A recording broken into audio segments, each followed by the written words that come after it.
Welcome to back my YouTube channel. कल हमने पढ़ा था परमाणु की मूलभूत इकाई और आज हम पढ़ेंगे 3.2 डाल्टन का परमाणु सिद्धांत। तो चलिए पढ़ना चालू करते हैं। पढ़ने से पहले अगर आप मेरे चैनल में नए हैं तो like, subscribe and share. Let's begin. तो महर्षि कणाद यूनानी दार्शनिकों और अन्य लोगों द्वारा प्रस्तावित प्राचीन सिद्धांत केवल विचारों पर आधारित थे, ना कि प्रयोग पर। मतलब महर्षि कणाद और जो बाकी सब यूनानी दार्शनिक, उन्होंने परमाणु पे तो अपने सिद्धांत दिए, नहीं कि कोई प्रयोग किया, उन पे कोई भी प्रयोग नहीं किया, सिर्फ उन पे विचार ही करते रहे। तो फिर कई वर्षों तक परमाणु सिद्धांत केवल कल्पना तक ही सीमित रहा। द्रव्य की संरचना विविध अध्ययन करने के पश्चात अंग्रेज वैज्ञानिक जॉन डाल्टन ने 1808 ईस्वी में द्रव्य की संरचना तथा परमाणु संबंधित एक सुव्यवस्थित विचार अपनी परिकल्पनाओं में प्रस्तुत किया। मतलब कई वर्षों तक परमाणु सिद्धांत जो परमाणु के बारे में थे उस पर हम सोच सकते थे, उस पर कोई प्रयोग नहीं था।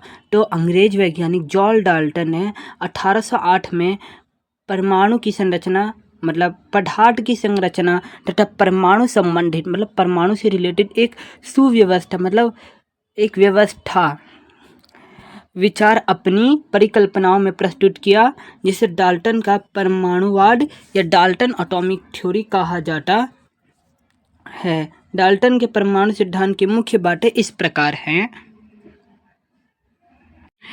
चित्र मतलब जॉन डाल्टन। तो पहला है पदार्थ या तत्व अन्य सूक्ष्म कणों से बने हैं जिन्हें परमाणु कहते हैं।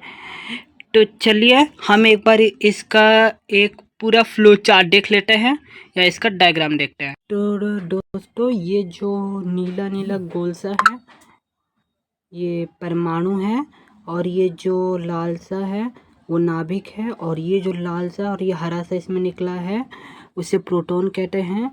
तो जो परमाणु है उसका साइज है 10 की घात -8 सेंटीमीटर, और जो नाभिक का आकार होता है 10 की घात -12 सेंटीमीटर, और जो प्रोटॉन न्यूट्रॉन की आकार होता है वो 10 की घात -13 सेंटीमीटर।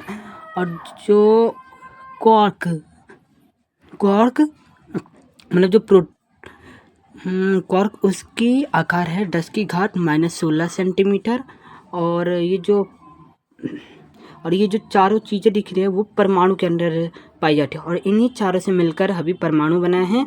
अभी हम इसके बारे में नेक्स्ट वीडियो में बात करेंगे, ये नाभिक, प्रोटॉन, क्वार्क्स और इलेक्ट्रॉन। तो चलिए अगली चीज़ क्या है उसके बारे में पढ़ते हैं। जो परमाणु है ना तो उसे नष्ट किया जा सकता है और ना ही उसे बनाया जा सकता है। तो परमाणु एक ऐसी चीज़ है ना कि उसे नष्ट किया जा सकता है, ना कि बनाया जा सकता है।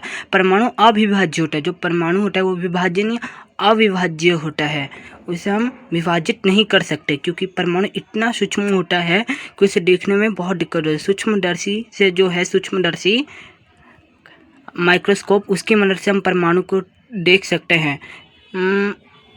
मतलब उसके सतह से देख सकते भी हैं और देख नहीं भी सकते, क्योंकि परमाणु बहुत छोटा होता है। और आप जानते हो माइक्रोस्कोप जो छोटे से छोटे चीज़ों को देख लेता है, तो सोच ही सकते हो माइक्रोस्कोप से परमाणु को देखना में इतनी मुश्किल होगी, तो परमाणु सोचो कितना छोटा हो सकता है। अब नेक्स्ट चीज़ है, एक ही तत्व के परमाणु भार, आकार व अन्य गुणों से समान होता है, किंतु दूसरे तत्व के परमाणु से भिन्न होता है। मतलब जो एक तत्व है उसका परमाणु भार, आकार व अन्य गुणों से समान होता है, किंतु दूसरे तत्व के परमाणु से भिन्न होता है। वो दूसरे तत्व के, मतलब एक तत्व ए है और एक तत्व बी है। एक के परमाणु भार 2 है, आकार उसका 4 है और उसके गुण कठोर है। तो दूसरा तत्व मान लेते हैं बी है, और बी के आकार 3 है, भार 4 है और उसका गुण सख्त है। तो ये दोनों अलग अलग हुए ना, उसी तरह एक ही तत्व के परमाणु भार, आकार व अन्य गुणों से समान होते हैं, किंतु दूसरे तत्व के परमाणु से भिन्न होते हैं।